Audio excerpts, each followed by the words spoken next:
This episode of the Zelos podcast is sponsored by Perform Better. Perform Better is the leader in functional training by supplying innovative products and top-notch education to trainers, coaches, and therapists.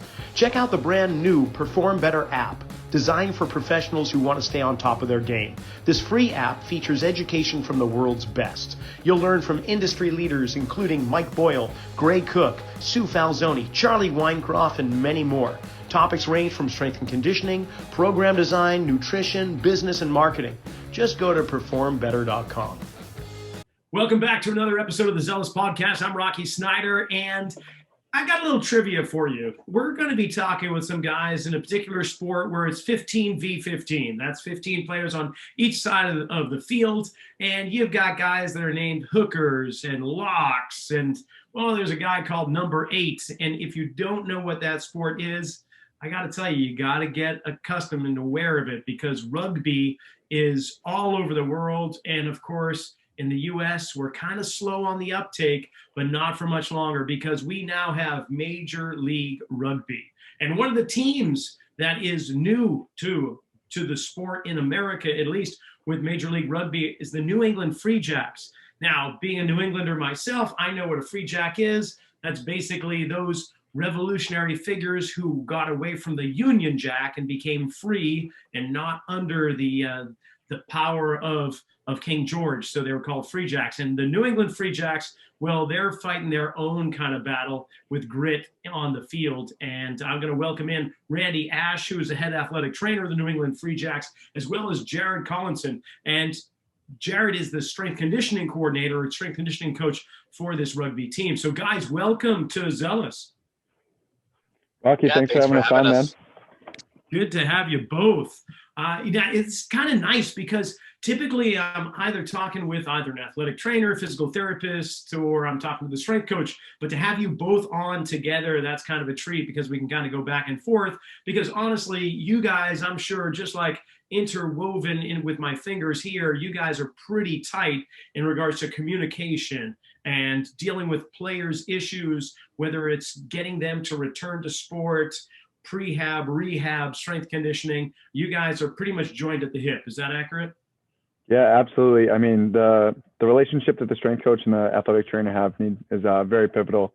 As you alluded to, just bringing guys back from injury, making sure their training volumes are proper, getting guys ready for preseason, getting guys ready in the off season. It really comes from both Randy and I to make sure that, we're ticking off the boxes on our sides of the spectrum to make sure the players are, one, ready from a physical performance perspective, and two, even from that, mental capacity as well. You're talking to Dan Dalrymple with the New Orleans Saints, head strength coach down there. One thing he said a few weeks back when we were chatting was that, and it just struck me. I've probably already known it, but just to hear it out loud, he said, NFL players, everyone plays hurt. Everyone is injured. And I'm wondering, though, rugby, is it really the same? I mean, first of all, less protection. So in a way, it's kind of expected, but I wouldn't be surprised if you got some guys that are in tip-top shape and not injured. What's that like? Yeah, I mean, I'll start that out, Randy. I mean, for the most part, I think with any contact sport, for the most part, not to say that sports that don't involve as much contact, guys aren't getting nicked up, but I just think that gives that added element of, guys are always going to be dinged up. They're always going to be sore. They might be working through a low-grade shoulder separation and trying to mask that and hide that. But, I mean, it's a sport that is going to require a decent amount from your body physically. And guys are going to have to kind of work through a lot of these things. Even like minor, soft tissue injuries and stuff like that. It's pretty accustomed that we'll have a lot of players that are relatively dinged up, and we just need to manage that from our training load and, that we go about the way that we go about our training weeks and whatnot. But yeah, I mean, I think it would be pretty irresponsible to say that any of our players are, kind of managing, no injuries or anything at the current time. So Randy, when it does come to injuries, I mean, how many of the players are being forthright and open with you? Because if you are the one that says, hey, we need to take you on injured reserve or pull you off for a little bit, you're going to be like their mom or something, and they're not basically going to tell you everything they want. Did you find that, or is it a pretty open conversation with the players? Yeah, I think the guys know that I'm pretty aggressive in, letting them play if they're medically safe to play. So for that reason, they're fairly open. And these guys know that their body is their life. They want to get better. They're going to come talk to me. No one wants to play in bad shape, and no one wants to play, with nicks and bumps. So they're not afraid to come chat me up and ask for treatment, ask for help and suggestions. We don't have that relationship where if they disclose something, I'm going to pull them out right away. Gotcha. Well, the nice thing we got in common here, we're all certified strength conditioning specialists, and Randy included, being an athletic trainer, which is a very common thing that you get the CSCS with your athletic training too. But then I say it because you can talk among the same level of conversation, use the same kind of same wording, same kind of concepts. So I imagine that comes in pretty handy when you guys are chatting up a storm about going from rehab into a much more aggressive kind of strength conditioning program. Would you say that's pretty spot on, Jared? Yeah, definitely. I mean, it's definitely helpful to be able to kind of bounce ideas back and forth with Randy when it comes to that rehabilitation process. So I know a big emphasis that I have on with my staff at my private facility is we really try to get well versed in that rehab realm because we find that there's a pretty large void in general strength and conditioning, kind of between that physical therapy and strength and conditioning gap. So it's been a gray area that we've been really trying to concentrate on a lot. So I think that's been helpful for at least for me to be able to understand a little bit more of that rehab realm from where Randy's coming from and be able to bridge that gap to performance from that perspective.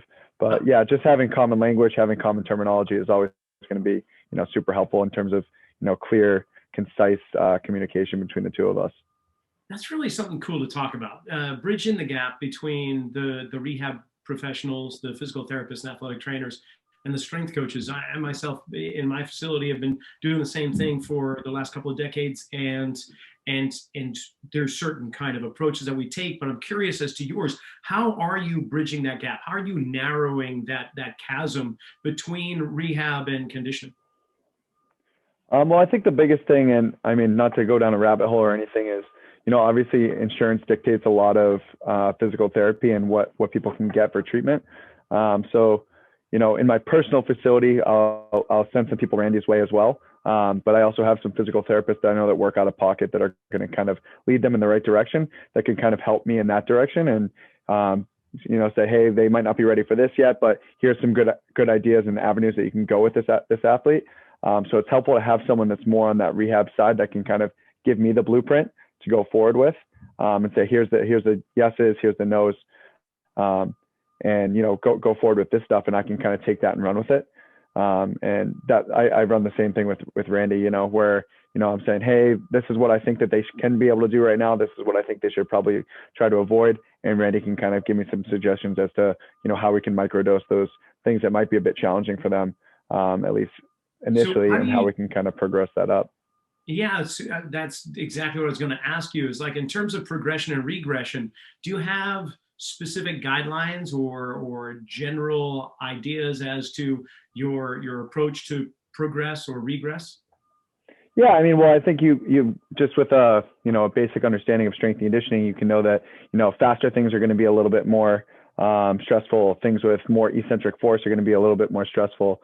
So if we're talking about return to run or something like that, if we're going straight into sprinting, that's obviously going to be a no-no. But can we do some light gait work where we're kind of shifting from leg to leg? Can we start to slowly increase our tempo with that? Can we start to slowly increase our ground contact time?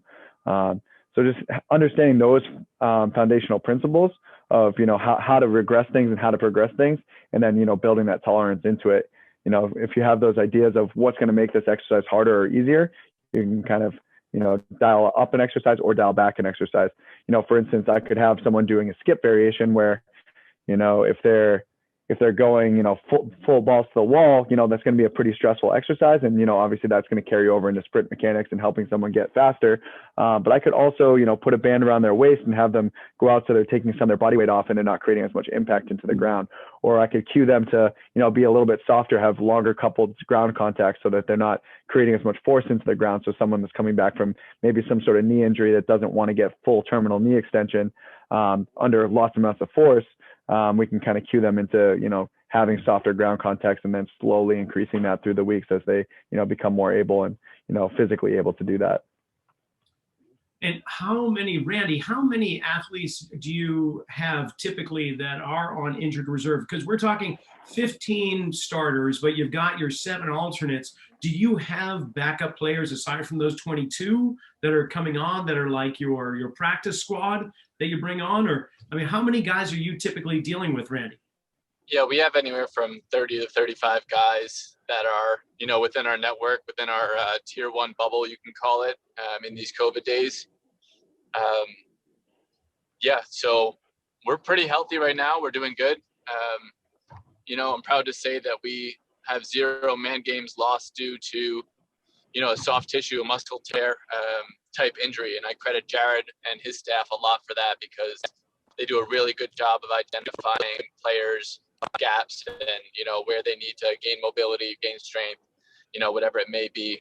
So in tandem, we work together really well to keep the guys healthy. And obviously in a contact sport, you're going to have things that are out of your control, like fractures and concussions. But, for the most part, we've been doing, really well as far as injury management and load management and, keeping the guys that we have in our network available. Very cool. So Jared, when it comes to, like Randy mentioned, soft tissue, typically, most people are going to think, well, that's kind of physical therapy or athletic trainers perspective. But in terms of a strength conditioning program, how do you infuse soft tissue work into their training and conditioning? So soft tissue work, I'm really not even that, crazy dependent on. So in terms of like foam rolling and stretching and stuff like that. But we will do a lot more positional exercises. We have a good lens through PRI where we'll do a little bit of, pelvic floor breathing and just getting people in the right positions and making sure that their, muscles are in the right length tension relationships. From there, we do actually have a lot of active prehab. So we'll go through full range of motion specifically and, various movements to make sure that they're, obviously ready for the movements that are going to be encountered, on the field and whatnot. But from an overall injury perspective, we just kind of try to make sure that we're checking off, that they're getting enough volume in. So like if we're talking about global volume, we're going to get 20K worth of running in this week. I need to know that our athletes are able to do that and they need to be, progressed up to that properly, right? So if we have someone who comes into the environment that hasn't been, actively running for 3 to 4 months, we know that we're probably going to have a pretty high risk of some sort of soft tissue injury, whether it's a calf, hip flexor, groin, quad, something like that. We just know that inherently that risk is there. So it's going to be smarter to be able to monitor that player's training load a little bit more. So luckily we have the GPS units that's helpful for that. So I'm able to do that. But overall from a global perspective is we just make sure that the ranges of motion that are needed are addressed in the weight room. The velocities in which these movements need to be done. So, we could sit in there and do, slow back squats all day, but at the end of the day, these athletes are asked to perform at high velocities and high magnitudes, and, their change of direction work and their deceleration work needs to be, up there as well. And we need to have a good hierarchy on that. So, making sure that we're looking after, the hamstrings that, are going to decelerate people, making sure that we're looking after the adductors and, the glutes that are going to help them change direction, and making sure that we're addressing those from, an overall range of motion perspective, a tissue tolerance perspective, and, the velocity demands. So, those are just like kind of the 3 check boxes that I'm always looking for is, are we addressing these and filling these out? Gotcha. So when it comes to, like you mentioned, range of motion through all your athletes to know if they own that full range. So is there a screening process? Is there an assessment protocol that you do for each articulation, or is it more action that is more rugby related? How do you determine that range of motion? Yeah. And I've always been someone who's very not, I guess I wouldn't say anti-screening, because I trust my coach's lens a pretty decent amount. And I think that as you become a more experienced coach, that you can kind of see most of the things that you're looking for just through coaching. But no, with having a bunch of new guys into the program this year, I think it's very important to actually get some movement screening. So Randy, myself, and a couple of Randy's assistants went through a full movement screening with a lot of these guys. And it was really just active range of motion tests and passive range of motion tests. So we were basically seeing, knees, hips, shoulders, all that stuff. And then even to the infrasternal angle, just of what these athletes display and kind of what they might be prone to. So we could kind of draw up some red flags if we would see that there was some big discrepancies from side to side. Most of the time, those are going to coincide with some sort of previous injury. But having that knowledge on deck, I can then kind of take the programs and try to address some issues that they may have through their training, and make sure that we're kind of checking those boxes off to make sure that, you know, they're not putting themselves at higher risk for injury. And are those all open chain, or are they closed chain movements that you're really watching? For the most part, most of those are closed chain. You know, we're testing, you know, overhead shoulder flexion. We're testing, you know, active hip flexion. Because when it comes to, you know, more of what they're doing in dynamic motion, I'd say that probably comes more down to sensory motor competency. And if someone has pretty poor sensory motor competency, I'm going to give them, you know, the proper feedback tools to actually do those motions right. And I think that that's where I can hang my hat as a strength and conditioning professional. Is I'm really good, and my staff over at Flight is really good at, you know, getting people good at the fundamental movements and giving them the proper exercise progression, regression, and feedback tools to get them better at those specific movements. But if I know that they have the joint potential and they just are poor movers, then that's, you know, that's easy for me. But if they don't have the joint potential, then that's something we need to work with. Gotcha.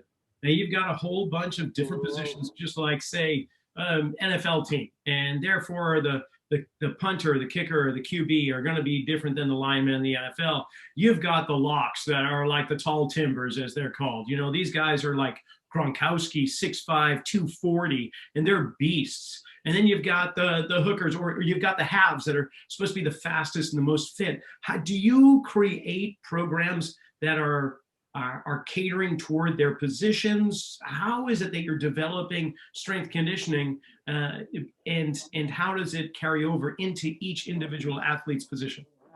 Yeah, that's a great question, Rocky. So at Flight, we do a lot of individualized training programs, and I carry that same kind of thought process moving over into, you know, working with a professional team. It's a lot of work, but, you know, as we alluded to with the movement screening, I think it's very important to realize that every athlete is different. So I kind of use the lens first of what does this athlete need outside of positional, and then we can kind of start layering those other things on. What is the requirement of their sport overall? What is the requirement of their position? And then I'll get real individualized from there, right? So, I mean, if I have, you know, a scrum half that's got body composition issues, you know, that needs to be something that needs to be addressed, as well as, you know, what are the requirements of, you know, maybe he's had a dislocated shoulder, so we need to, you know, put that filter up on top before we start getting into, oh, this is what all the scrum halves are going to do, you know. But that's a great question, and we do get very individualized down to that. So to the point where, you know, if we have anyone who's going to be in that tight five, they're going to have to, you know, have a pretty heavy spinal load. So those are the guys that, you know, I'm making sure are, you know, getting under the bar, doing heavier back squats, front squat, safety bar squat variations, just so that they are getting a decent amount of spinal loading.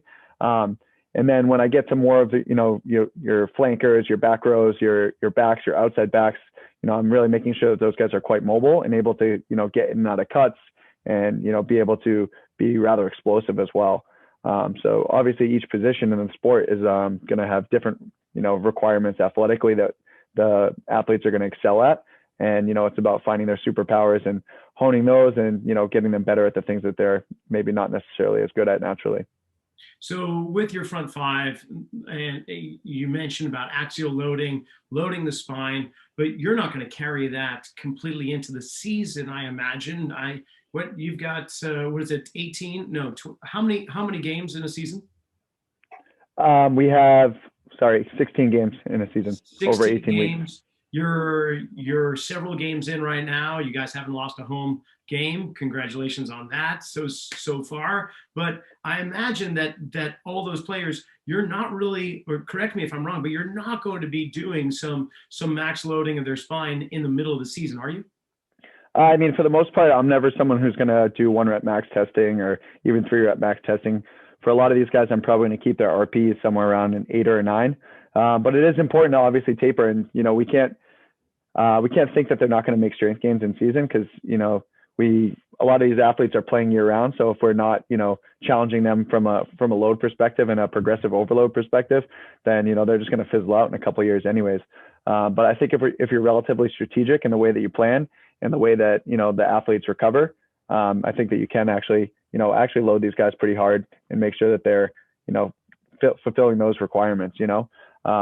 So to answer your question, yeah, I mean, I do have these guys pushing to pretty high strength loads and pretty high velocity loads. And as long as you're not kind of doing that day in and day out and you're not overstressing the nervous system, I think that for the most part, you'll be in a good spot. Well, that's a good segue, overstressing the nervous system. Randy, when we're talking about concussions, obviously there are small caps. There's a little bit of head wear that some rugby players will choose to wear, but I think that's just because they don't want to get their ears ripped off in the scrum. And it's not so much like concussion protection. But when we talk about concussions, what's the protocol with Major League Rugby? How does that compare to the other sports such as the NFL? Yeah, so in Major League Rugby, we're following World Rugby Guidelines, which is the overarching community that guides rugby, in all different nations. So when concussions happen, what we're doing is just recognize and remove. There's no head injury assessment. If you suspect someone of having a concussion, you remove them from play straight away. We use the common testing that other professional sports do, the SCAT-5, the impact for baselines. But then it's really up to each organization for how they manage concussions. We're lucky to have a network of physicians and, people who have specialized in, nervous system rehabilitation that give us a hand when we need. And otherwise, the protocols are pretty standard. Goal number one is to relieve any and all symptoms and get those to stay away, because that can be the trickiest part of a concussion, is when symptoms start to creep back. So first getting rid of symptoms, and then you can start to begin your graded return to play, which is pretty standard throughout sports. But you can make it a little bit different with rugby. For example, when you get to, day 4 or 5, when you're starting to integrate, more heavy loads and more aerobic capacity stuff, you can do a little bit more rugby content, maybe a little, as opposed to, just getting on a treadmill and pushing yourself for, 10 minutes day 1, 20 minutes day 2. So you can get a little bit creative with it, but yeah, the main goal is just making sure that, guys get their symptoms gone and help them stay gone.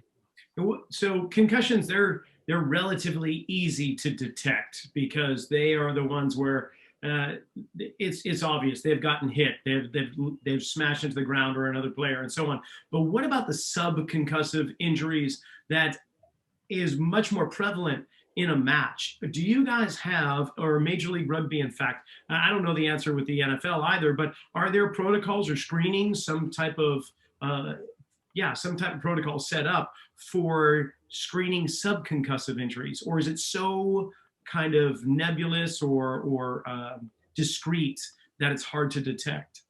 Yeah, I think it's mostly just erring on the side of caution. These guys will always have a life after rugby, and if there's anything that, rings your bell of like, hey, this guy doesn't seem right, just do the right thing for the player, get them out of play, and evaluate from there. Gotcha.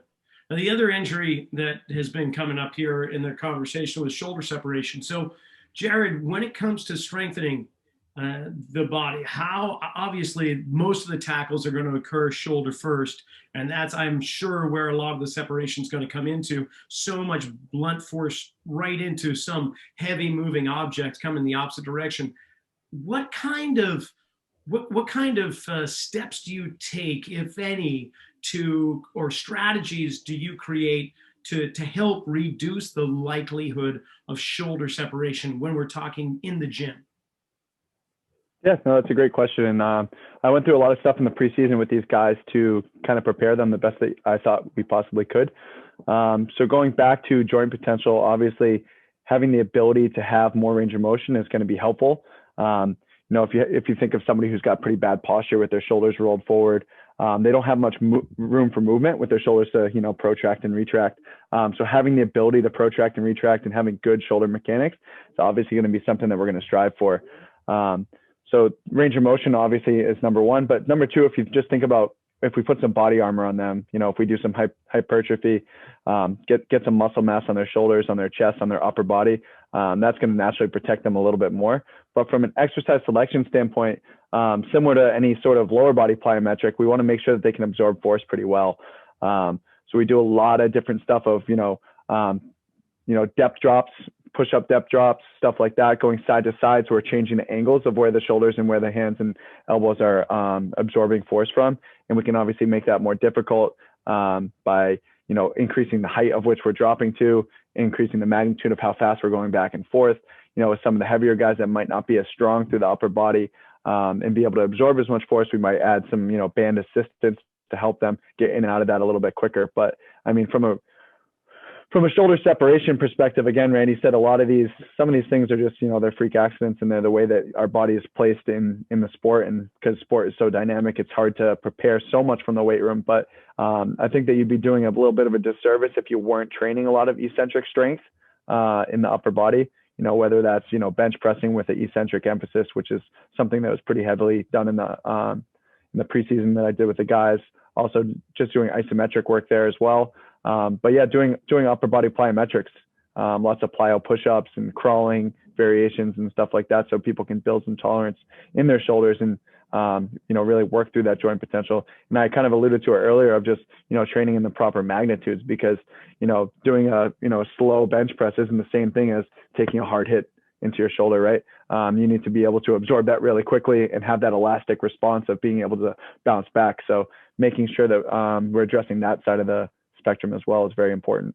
Well, I'm glad you bring that up, because I mean, bench press, if you're on your back having to push something off, that means you're on the bottom of the scrum and you don't want to be there. So standing presses, whether it's in a band or a cable, now we're talking integrative force production and absorption between the shoulder, the trunk, into the hips and down through the legs. So upright closed chain action there. What about kettlebells? Because you can get distraction, you can get compression, you can pack it down. Do you use kettlebells for that purpose too?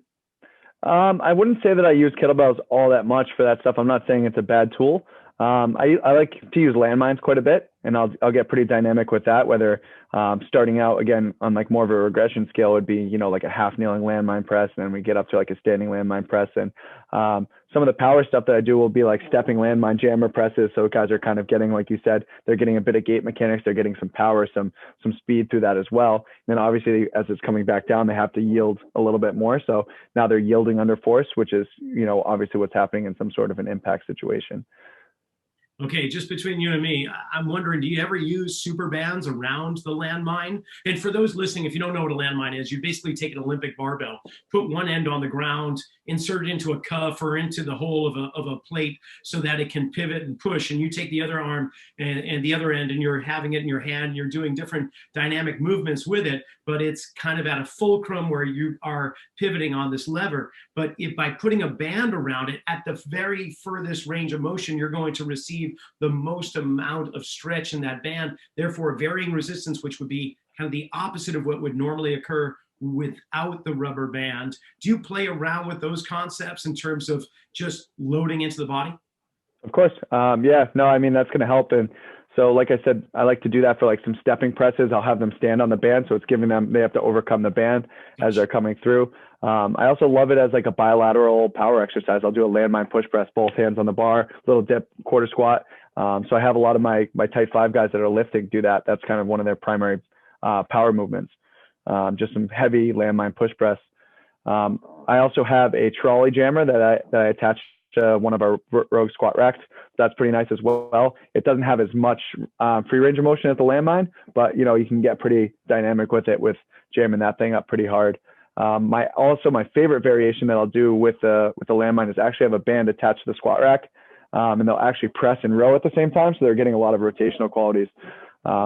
And so sometimes when I have a hard time getting buy-in from, some of the foreigners that maybe don't like the weight room as much, and, they just want to play rugby and work on skills all the time, I'm like, hey guys, this is you with the ball in two hands, and then you're going to go for the stiff arm and and tuck the ball away. Like, that's all I want you to focus on. It's getting real explosive with that. And sometimes that'll get a little bit more buy-in. But no, I love that exercise, and I love incorporating bands into a lot of those things. Very cool. Yeah, the buy-in's essential, especially when you can equate it to their performance on the field. They're instantly locked into it. What about unilateral versus bilateral, especially lower body strengthening? I mean, obviously, rugby is one of those where I would say bilateral loading, especially in the scrum and the lifts, everything's going to be driven upward or driven forward, both legs. But then you've got your wings, you've got your halfbacks, you've got these guys sprinting down the field, and there is unilateral power. So how much unilateral loading do you do? Single leg action, rear split with a rear leg raise, or single leg squats, deadlifts, and so on, compared to axial loading of like front squat, back squat, deadlift, that type of thing? Yeah, that's a great question. And then, so again, I think I kind of revert back to just those filters that we're talking about, right? So obviously some of the best things for hypertrophy and strength are going to be your bilateral exercises, right? Maybe they don't have as much carryover. You could say whatever you want. There's so much research out there that can say both things. But when it comes to, the athletes that I'm working with, if I think that someone doesn't quite have the body composition, they need to get bigger, they need to get stronger, I might place a larger emphasis on, some of those big movements there. And then again, like I alluded to before, the tight five, they're always going to need that compressive force and be able to handle that compressive force. So that's always going to be a staple in their program. That being said, that doesn't mean that I'm only doing deadlifts and only doing squats. Usually it's probably going to be, a back squat variation for a tight five.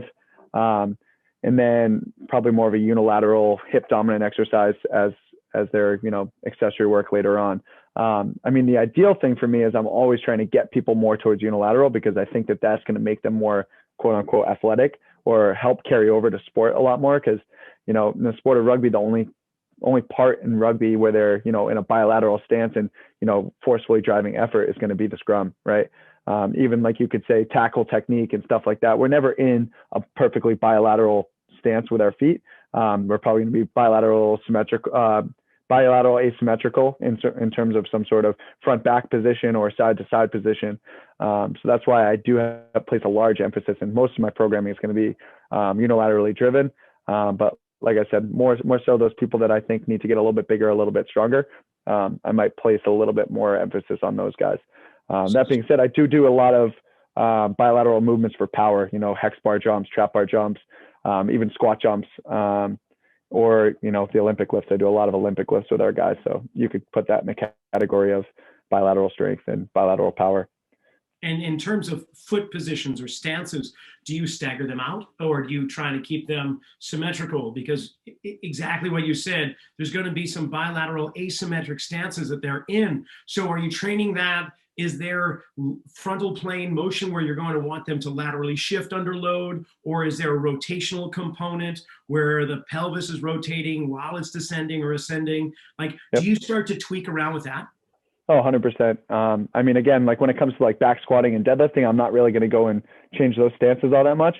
But yeah, no, with like rear foot elevated, I'm always working on, femoral internal rotation, hip shifting, getting back into that leg, making sure we're getting, good adductor drive there, good glute med drive there. When we're doing a lot of our lunging variations, it's going to be the same thing. I do a lot of kickstand deadlift variations versus, single leg deadlift variations. I think that you can load that a lot more. And just having that other foot on the ground is going to help you connect a little bit more with the brain. But yeah, I train a lot more gait. I guess you could call it gait. Went through a lot more of my strength conditioning exercises probably than I did even 5 or 6 years ago, where I thought just get everybody strong was the way to go. You know how to get to my heart. You mentioned gait in the weight room is like, that's my bread and butter right there. And one of the big things too, and you just mentioned the foot on the ground. So Randy, I want to ask you a question. When you're doing kind of joint by joint assessments of the players, how much do you focus on the foot and on the ankle, considering that is the part of the body that's going to be hitting the field hopefully the most in a match? What do you do in regards to like that type of assessment? Yeah, we included foot and ankle in our preseason assessments. What I've noticed a lot of times is if you don't have enough ankle dorsiflexion or even great toe extension, it could set you up pretty poorly for squat mechanics and, really loading the lower body and leave you susceptible for more injuries. So that's a really easy thing to address, and teach, how do you gain more mobility through your ankle, through your foot? That way up the kinetic chain, you'll be more successful. So pretty easy thing to identify and correct through, soft tissue work, whether it be with me or foam rolling or, mobility exercises that they're doing in their warm-ups with Jared. So yeah, awesome that you brought that up.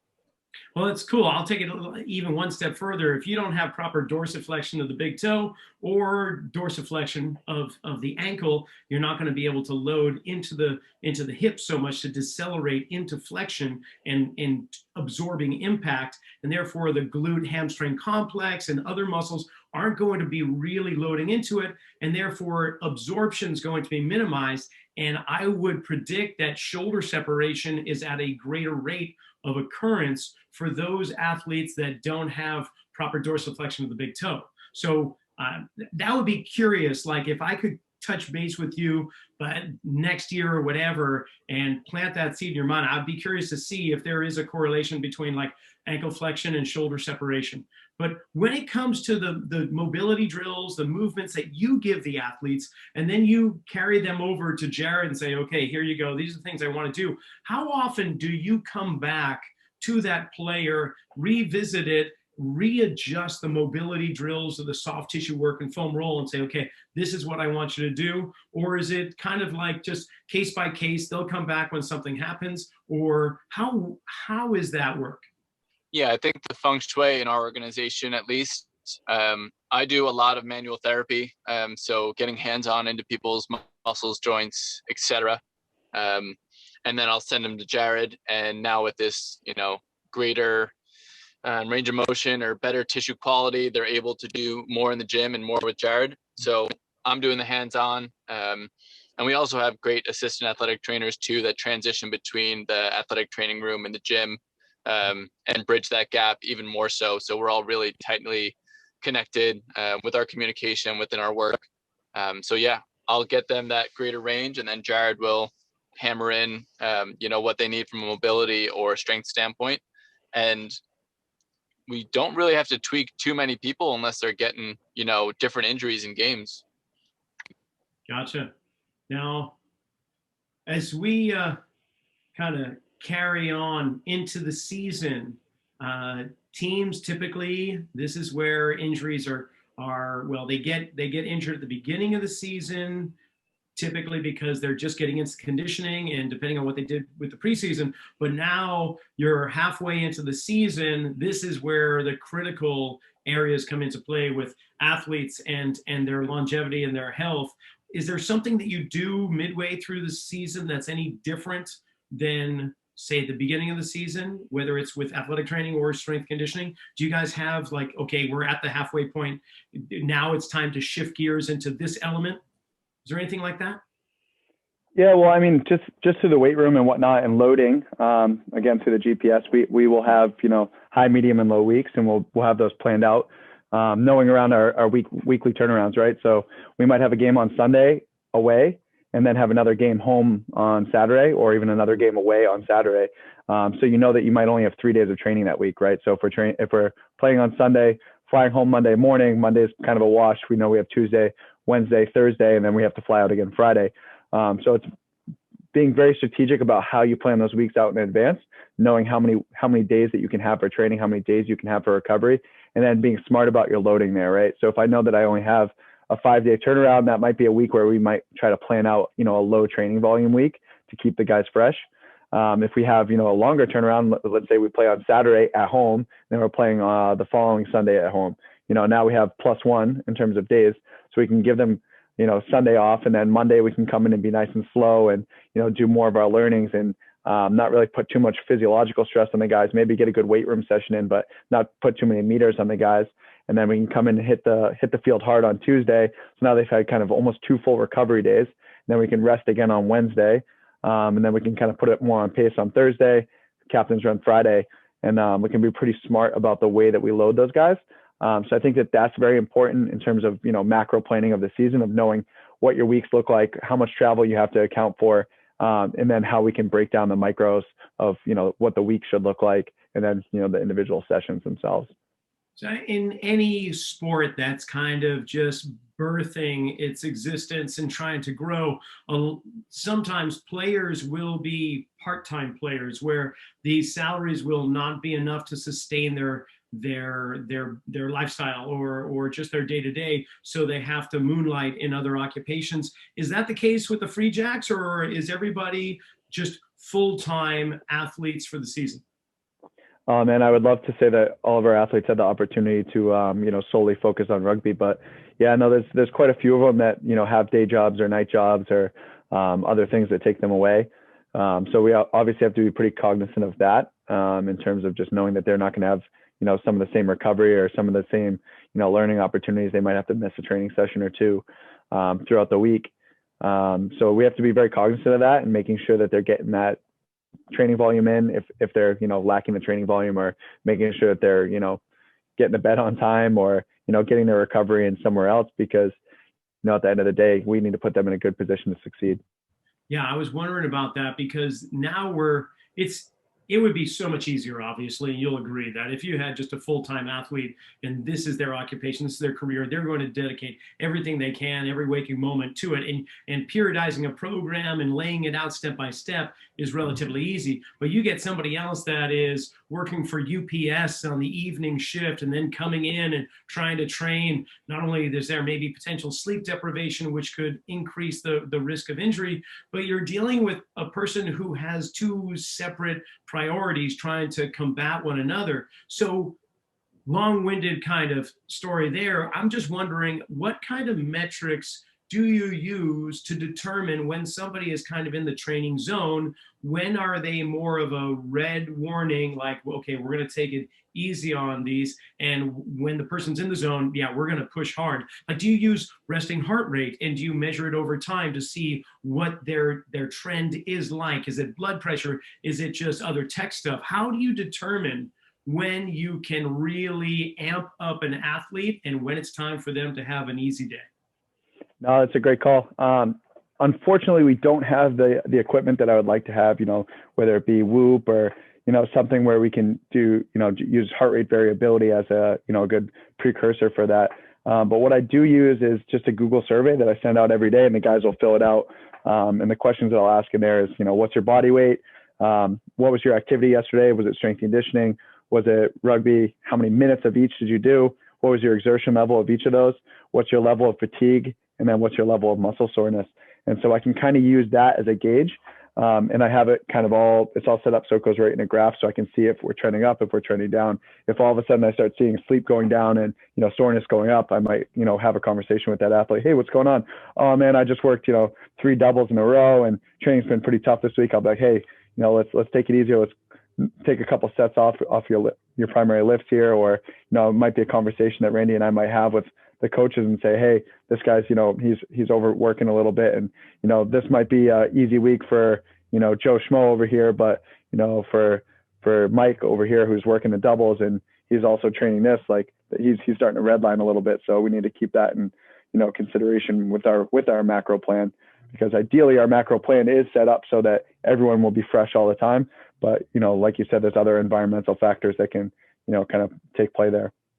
And then one more question, like about cultural factors. You've got a lot of international players that are in Major League Rugby, and so there's going to be a little bit of culture shock in a way of how the Americans do it compared to like the All Blacks or the Springboks or wherever they're coming from. How are you handling that for both of you? Like, Randy, are you noticing in terms of athletic training that these guys are coming in and they're looking at the KT tape going, no, we don't do that stuff? Or I'm just going to jump in the ice bath, and they're going against what you're doing. Is there any kind of disagreement there? And then I would add the same thing to you, Jared. But Randy, do you see any culture clash? Yeah, I wouldn't really call it a clash. I'm pretty open to learning, what these guys have done in their organizations, because there's definitely a lot of good things that physiotherapists do around the world that I've never been exposed to. So it's always cool to hear, what tools they had access to and what helped them, and what they like here that they didn't have back home. I would say some of the taping is definitely pretty unique. I say, just show me exactly how you like it, how it feels, and we'll replicate it as best we can. So yeah, I'm really not opposed to any of the strategies they had. So yeah, just open to learn, and, they're happy that we can kind of give them, everything they had at home to a certain extent, as best we can. Right on. Jared, what about you? What do you see in terms of discrepancies with players? Yeah, and I mean, as Randy alluded to, I mean, people are coming in from all different areas, and they're always going to have their things that they like to do or what their favorite strength coach back home had them do. So it's definitely about meeting them halfway, at least for my job, is, finding out what they like to do, what they feel like they get success from, and then finding a way, especially with the newer guys when they're coming in, finding a way that I can make a little bit of a difference to get some trust. And then once I get their trust, I can kind of, mold them to what I think that they should be working on. And I can kind of have that conversation of, oh, like, I know you really love back squats and you're married to back squats, but, if you want to really be a, top level wing, we probably should be doing this other variation. This is the reason why. But you can't just go hard, like headstrong with them right when they come in the door the first day. He's like, hey man, I played for the All Blacks. The All Black strength coach had me do this. So, you don't even know what you're talking about. So it's very important to be able to meet them halfway and have those good conversations, build trust and build rapport before you start going to try and, shuffle up their cards a little bit. But that being said, I mean, as an organization, and not even just in the weight room or in the physio room, we've done a phenomenal job of, adapting our guys with, cultures of all over the world. And, something that we do is we have mini teams and we do little challenges within the groups, and we make sure that those guys are all split up pretty well from there. And we do, on-field challenges, stuff that aren't even rugby related challenges. And we have a pretty good laugh about that. And, the guys do a really good job of coming up with good social communities. And, we have lots of roles and responsibilities within the club that, help, bridge that gap and get people, interacting with different people and making sure that, there isn't any sort of divide from that. Very cool. All right. I did say that was the last question, but I really got one more, because what got me into really getting into rugby, although I didn't play it, because hobbits are not allowed on the field, only giants, ents and whatnot. But the sevens, they were down in San Diego for a while, and then they came up to the Bay Area here, and of course Vegas. Sevens it just took those that know by storm in this country, and I think that's what really brought a lot of us into rugby and getting just jazzed on it. So does Major League Rugby, do you guys have anything going on with the sevens as well, or do some of your players go off in the summer and play the sevens, or how's that work? Yeah, I mean, that's a great question. We don't have any affiliation with any other sevens that go on, but there will be some players that do play sevens and, potentially go off after the season and, compete in sevens, whether it be on the IRB or at the club level. And they are two very different games from a physiological perspective. But something that I do think that carries over quite a bit is just the tactical skills and field vision. So, I mean, it's a much more fast-paced game. But I don't think it requires as much, tactical thinking as the 15s rugby. Some people might kill me for saying that. But it definitely doesn't put your skills under pressure nearly as much, I don't think. But I mean, if you don't have the skills and, the abilities, you're going to get pretty exposed, as a lot of those interactions are, one-on-one or, so you see guys like Perry Baker and Carlin Isles that can, just gas people, and, you're going to be pretty exposed if you're out of position. There's so many things I want to talk more about, but we're running up against the clock. But like sprint training, field awareness, all those things, how do you carry that over? I'm going to have you guys back on another time down the road, maybe at the start of next season or something, because you guys got your mind focused on the remainder of this season, and you guys are making New Englanders proud. I'll tell you that, because you guys are on a good track. And I can't thank you enough for both putting a little time aside. Randy's off carting athletes here and there and can't be on the screen, but he's with us over the airwaves. And so, Randy, thanks for being on. I really appreciate you setting this up for us. Yeah, thanks so much for having us, Rocky. Always great to expose more listeners to the rugby community and hopefully gain a couple more Major League Rugby fans. Excellent. And Jared, honestly, it's a blast. I want to connect you with some other colleagues of mine in the rugby world, strength conditioning. I think you guys would just hit it off. So we'll do that after the air. But thanks for coming on. Yeah, that's awesome, Rocky. Thank you. Thank you for having us. You got it. And that brings this episode of the Zelos podcast to a close. I want to thank Randy Ashe and Jared Collinson for coming on, and good luck with the New England Free Jacks and the rest of the rugby season. Next week, we're going to be having Brandon Moran on, who is the head of developmental performance for Major League Soccer's Seattle Sounders. So be sure to come back next week and listen to that episode. And while you're at it, be sure to subscribe and tell the world all about Zelos. We'll see you then.